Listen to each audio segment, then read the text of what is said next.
Hello friends, வாங்க சூப்பரான டிஃபனுக்கு சைட் டிஷ் கத்திரிக்காய் தக்காளி கடையல் எப்படி செய்யறதுன்னு வாங்க பார்க்கலாம். ஒரு பெரிய வெங்காயம், 2 பெரிய தக்காளி எல்லாத்தையும் நீட்டாக கட் பண்ணி வச்சுக்கலாம்.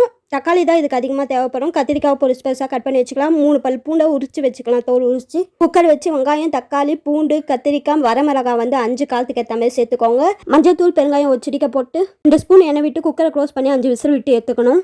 குக்கரை ஹேல் பண்ணோடனே ஓப்பன் பண்ணி பார்த்தா இப்படி தான் இருக்கும். காஞ்ச மிளகா மட்டும் ஃபஸ்ட்டு எடுத்து போட்டு பருப்பு சட்டியில் போட்டு நல்லா கடைஞ்சிக்கணும். காஞ்ச மிளகா அவ்வளோ சீக்கிரம் கிடையாது. நல்லா கடைஞ்சிக்கணும். வெங்காயம், தக்காளி, உப்பு, கரைச்சி வச்ச புளி தண்ணி சேர்த்து நல்லா கடைஞ்சிக்கணும். எல்லாத்தையும் ஒன்றா சேர்த்து தாளிப்பு கண்டி வச்சு எண்ணெய் ஊற்றி கடுகு போட்டு கறிவேப்பிலை கொத்தமல்லி போட்டு அதில் எடுத்து கொட்டி நல்லா கொதிக்க விடணும். நல்லா கொதிச்சாதான் டேஸ்ட் சூப்பராக இருக்கும். நல்லா கொதிக்க விட்ட பிறகு தோசை இட்லியோடு வச்சு சாப்பிட்டா டேஸ்ட் அல்டிமேட்டாக இருக்கும். மறக்காமல் ட்ரை பண்ணி பாருங்கள். இந்த டிஷ் எப்படி இருக்குது மறக்காமல் கமெண்ட் பாக்ஸில் கமெண்ட் பண்ணுங்கள்.